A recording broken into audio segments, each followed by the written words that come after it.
Yes, it's 5 o'clock in the morning.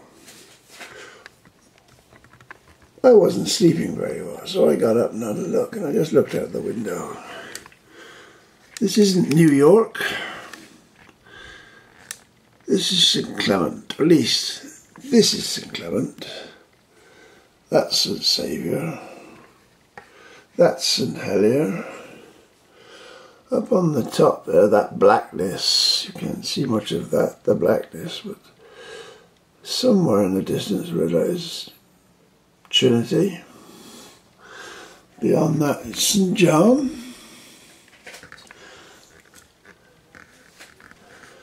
Across the bay, I don't think we can see any St. Lawrence, but this is Jersey. There's St. Aubin, or the bay, that's St. Clement Greve Desert all along there, that's that blackness there, that's the sea.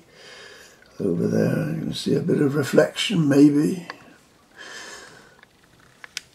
5 o'clock in the morning. Nothing happening. Virtually no cars on the move. A very built up area. It's all housing. It's virtually nothing. I've commented on this before in the daytime. It's virtually all housing. It's a dormitory. It's a dormitory. It's fast asleep. Dormitory. Now, the existing hospital, for example, is built in the worst possible place. They used to close off Gloucester Street because of the noise, because patients couldn't sleep with all the noise. They don't do that anymore, but they are proposing, as we all know, going to have another site somewhere else. Now, obviously, if there's a piece of grass down there, but it's not big enough to put a hospital on, but somewhere like this at night would be perfect, and all that black land up there, that when you get up into the nether regions of St. Saviour and beyond, the Blacklands, Trinity, St. John and St. Mary, all those places where it's just black, nothing going on up there at all. Perfect places to have a hospital where people need quiet to recover from their illnesses. But no, the chances are it'll finish up somewhere noisy. Now, this is what planners do to a piece of ground. This is how they do it. Now, there is a degree of madness. Now, in the St. Clement's, in the last general election at St. Clement's, one of the candidates, a younger candidate, said what St. Clement needed was a nightclub. Now, to liven the place up, because it's, you know, some people live the nightlife, want activity at night. Well, St. Clement does need things. It does need activities. I don't know about nightclubs, but there's nothing here. You have to travel, basically, to other places to find entertainment. There's a little restaurant over there. This is what planners do. They zone things. And I hate planners and their zones. So they don't call it a dormitory. They call it housing or green zone. They don't say it's a fast asleep zone. Now that up there, the blackness, that's definitely a fast asleep zone, isn't it? But when you look at the original, you look at the 18th, 19th century maps of Jersey, there was no zoning. If somebody wanted to build his farmhouse in the middle of Trinity, he did so. I don't know what restraints there were then. And we accept all that. That map, the one that you see on the big map you see on in people's houses, sometimes posh houses. They're random all over the island, little houses which people did farming from, or they got their money from fishing or privateering or whatever they did. But there was no question, as far as I know, if you had a piece of land, you could build on it, more or less. I'd be interested to know historically when the first planning restraints came in and what reasons they give. Now, obviously, most of this development is 20th century development. So obviously this is obviously Le Marais in the mid, so that was a swamp of some sort. I don't know when it was all drained. People will tell us when it was drained. There's very little farming here in St Clement now. Very little. It's a very small parish, land-wise. Very high population for what it is. Now, it's south coast, of course, and that's where traditionally development took place. South-facing properties. People wanted to be looking out to sea. And all along the coast now they're demolishing the humble bungalows and modest houses and rebuilding them with pastiche blocks of apartments, all flat top, nice angular, chrome. You know, I don't know what tradition they belong to in Jersey, but this is the architectural style which the planners seem to love. They can't get enough of these boxes. Okay, they're very clever.